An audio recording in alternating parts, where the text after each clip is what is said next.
오늘도 하나님의 은혜를 사모하며 말씀으로 새날을 열어가시는 모든 성도님들에게 주님의 위로와 소망이 함께 하시기를 주님의 이름으로 축원합니다. 예레미야는 폐허가 된 예루살렘 성읍과 포로가 된 유다 백성을 기억해달라라고 요청하며 받은 치욕을 살펴달라라고 하나님께 간구합니다. 여기서 기억하시고의 히브리어는 자카르입니다. 생각하다라는 뜻입니다. 하나님께서 홍수로 세상을 심판하실 때 방주에 있는 노아를 기억하사 바람이 불어 물을 마르게 하셨을 때 사용했던 단어가 바로 이 자카르입니다. 또 애굽의 노예로 고통당하던 이스라엘 백성들의 소리를 들으시고 아브라함과 이삭과 야곱에게 세운 언약을 기억하셨을 때 사용했던 단어도 자카르입니다. 하나님께 자카르라는 단어는 우리의 고통, 상실, 심판을 기억하셔서 긍휼 가운데 건져주신다라는 의미입니다. 이처럼 예레미야 애가는 폐허 가운데 많은 유대인들이 부르면서 자카르, 우리를 잊지 않으시는 하나님의 모습을 기억하고 위로받았을 것입니다. 그렇게 자카르, 기억하소서의 이 기도는 오늘 우리의 삶에서도 필요합니다. 우리의 삶에서 고난당하고 알 수 없는 고통을 경험할 때에 상실의 아픔을 겪을 때가 있습니다. 그때 우리는 모든 상황을 하나님께 기억해 달라고 자카르의 기도를 드릴 수 있습니다. 우리가 자카르의 기도를 드릴 때 우리를 잊지 않고 기억하시는 하나님 안에서 회복의 소망과 위로를 얻게 될 것입니다. 하나님께 자카르 기억해 달라고 외치며 예레미야는 이스라엘 백성들에게 임한 심판의 처참함과 고통의 상황과 자신들이 잃어버린 상실의 아픔을 하나님께 아뢰고 있습니다. 이들은 이방인에게 기업과 집을 빼앗기고 아버지 없는 고아처럼 되었습니다. 바벨론 군사들에게 끊임없이 쫓겨다니니 쉴 수도 없습니다. 모든 권리를 빼앗겨 땔감으로 쓸 나무조차 돈을 주고 사야 했고 물도 사서 마셔야 했습니다. 이런 현재의 고통은 이스라엘 백성들이 하나님이 아닌 다른 이방 민족을 의지한 결과입니다.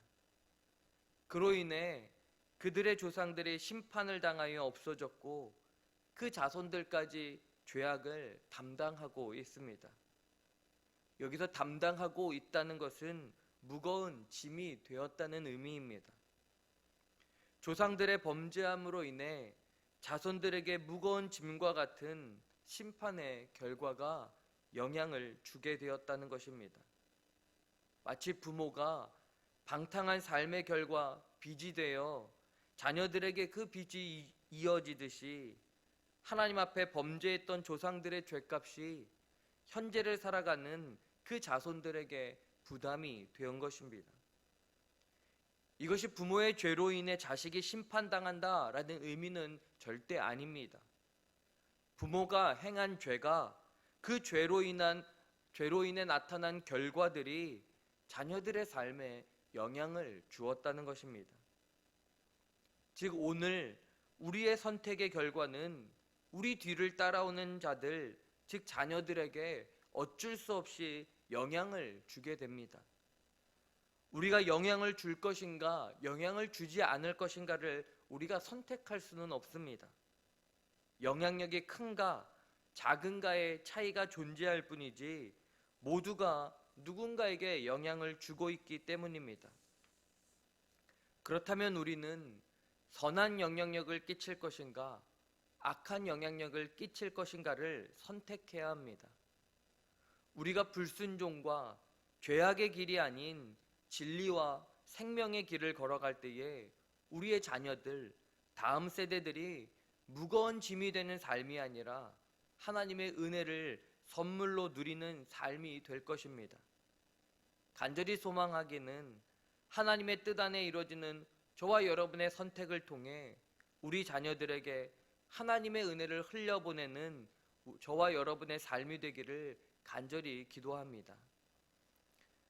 9절에서 14절에는 예루살렘이 기근과 수치, 슬픔으로 가득한 성읍이 되었을 때의 모습을 표현하고 있습니다. 굶주림을 달래려면 죽기를 무릅써야 겨우 양식을 구할 수 있었습니다. 대적들은 시온과 각 성읍에서 부녀들과 처녀들을 욕보였습니다.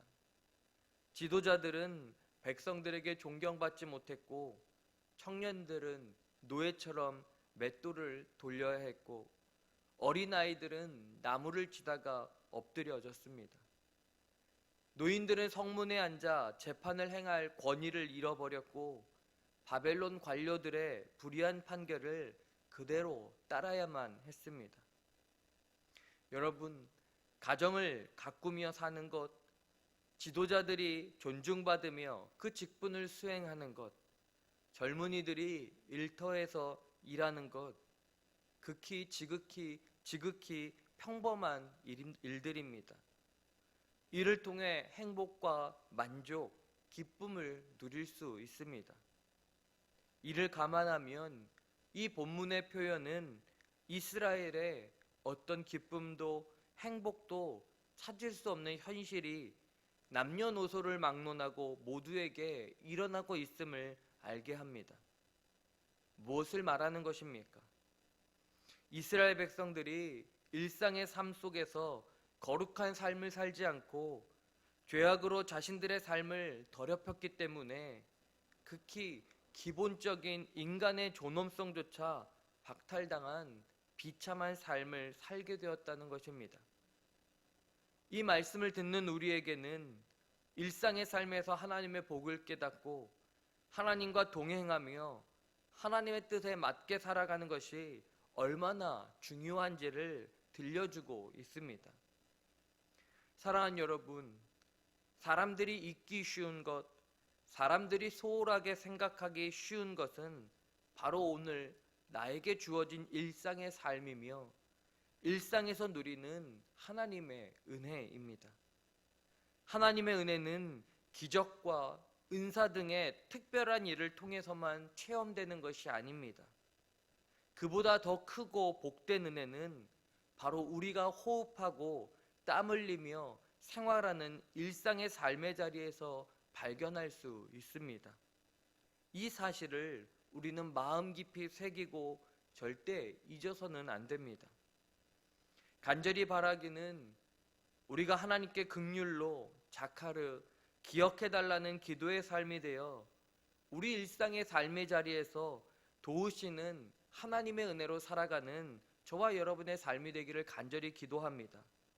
매일 호흡하는 일상 속에서 그 하나님의 은혜에 감사하며 합당한 삶을 살아가 우리의 가정, 교회, 사회에 선한 영향력을 미치는 저와 여러분의 일상의 삶이 되어지기를 주님의 이름으로 간절히 축원합니다.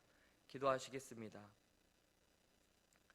하나님 아버지, 예레미야처럼 하나님의 긍휼하심을 구하며 자카르 우리를 기억하시는 하나님을 붙들고 우리의 일상의 삶을 살게 하여 주시옵소서.